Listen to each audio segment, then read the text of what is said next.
वरहमतुल्लाहि वबरकातुहू। मैं मुफ्ती सलीम, सलाम महब्बत कबूल कीजिए। आज आप हज़रात की खिदमत में एक बेहतरीन मौजू पेश करने लगा हूँ। वो ये है कि कबूलियत के औक़ात क्या हैं, यानी वो कौन से औक़ात हैं कि जिनमें दुआ जल्दी कबूल होती है, असराउ लिल इजाबा। तो उलमा ने अपनी किताबों के अंदर मुख्तलिफ़ औक़ात लिखे हैं और मुख्तलिफ़ मकामात लिखे हैं। तो मैं इंशाअल्लाह उन तमाम को यकजा करके आप हज़रात की खिदमत में पेश करने लगा हूँ। आखिर तक समाअत फरमाएँ, इंशाअल्लाह फ़ायदा होगा। तिलावत कुरान के वक़्त दुआ कबूल होती है। मुसलमानों के इज्तिमा के वक़्त भी दुआ के कबूलियत के चांस बढ़ जाते हैं। बैतुल्लाह पर जब पहली नज़र पड़े उस वक़्त जो दुआ की जाए वो कबूल होती है। रमज़ान के आखिरी अशरे में दुआएँ कबूल हुआ करती है। जुमा के दिन और जुमा के रात दुआ की जाए तो वो दुआ भी कबूल होती है। अरफा यानी 9 ज़िलहज को दुआ की जाए तो वो दुआ भी कबूल होती है। मुज़दलफ़ा यानी 10 ज़िलहज को अगर दुआ की जाए तो उस दुआ की कबूलियत के चांस भी बढ़ जाते हैं।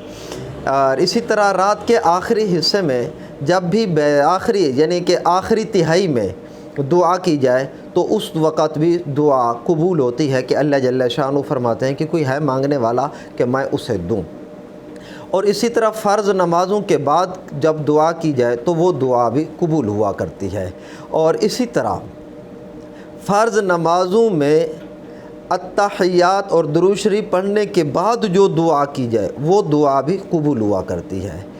आज़ान के फ़ौरी बाद दुरूद शरीफ और दूसरी जो दुआ है अज़ान की उसके बाद दुआ की जाए तो वो दुआ भी कबूल हुआ करती है। आज़ान और इक़ामत के दरमियान यानी जमात के खड़े होने के दरमियान 15 मिनट का अमूमन वक्फ़ा हुआ करता है। उस वक़्त जो दुआ की जाए वो दुआ भी कबूल हुआ करती है। मैदान जंग में दुआ की जाए कबूलियत के चांस ज़्यादा होते हैं। जिस वक़्त बारिश हो रही हो, अल्लाह की रहमत मुतवज्जे होती है, उस वक़्त भी दुआ की कबूलियत के चांस बढ़ जाते हैं। जुमा के दिन एक घड़ी है, आपने फरमाया कि उसमें जो दुआ की जाए वो कबूल होती है। उलमा ने लिखा है कि वो घड़ी असर के बाद होती है। और ज़मज़म पीते वक़्त पीने के बाद दुआ की जाए तो वो दुआ भी कबूल होती है। आदमी जब सजदे में हो तो सुबहान रब्बियल आला के बाद दुआ की जाए वो दुआ भी कबूल होती है। मुर्ग़ की जब आज़ान सुने, आवाज़ सुने, मुर्ग़ की बांग के वक़्त भी आज़ान वो दुआ कबूल होती है कि आप सल्लल्लाहु अलैहि वसल्लम ने फरमाया कि मुर्ग़ की आवाज़ सुनकर दुआ मांग लिया करो कि वो फ़रिश्ते को देखकर ही बांग दिया करता है। इसी तरह ला इलाहा इल्ला अंता सुबहानका इन्नी कुन्तु मिनज़ ज़ालिमीन ये पढ़कर दुआ की जाए दुआ कबूल होती है कि हज़रत यूनुस अलैहिस्सलातु वस्सलाम ने ये पढ़कर दुआ की थी, अल्लाह ने दुआ कबूल फरमाई थी। इसी तरह मुसीबत के वक़्त अगर दुआ मांगी जाए तो वो दुआ भी कबूल होती है कि आप सल्लल्लाहु अलैहि वसल्लम ने फरमाया कि इन्ना लिल्लाहि व इन्ना इलैहि राजिऊन पढ़ो और अल्लाहुम्मा अजुरनी फ़ी मुसीबती व अखलिफ़ ली खैरम मिनहा ये दुआ मांगी जाए मुसीबत के वक़्त तो दुआ कबूल हुआ करती है। इसी तरह जब मैयत की रूह परवाज़ कर रही हो उस वक़्त भी चूँकि मैयत मोमिन होता है तो अल्लाह की रहमत उस वक़्त भी मुतवज्जे होती है, दुआ मांगी जाए दुआ कबूल होती है। जब कोई बीमार के पास जाए उसकी तीमारदारी के लिए, इयादत के लिए उस वक़्त भी दुआ कबूल होती है। मज़लूम की दुआ तो वैसे ही कबूल हुआ करती है।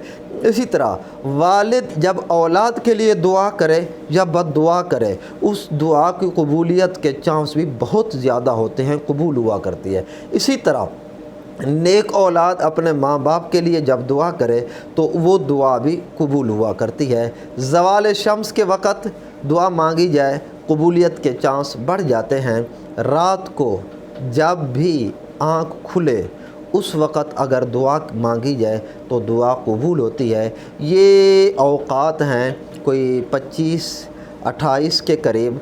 अगर इन औक़ात में दुआएं मांगी जाएँ तो दुआएं कबूल हुआ करती हैं। ये कबूलियत के औक़ात हैं।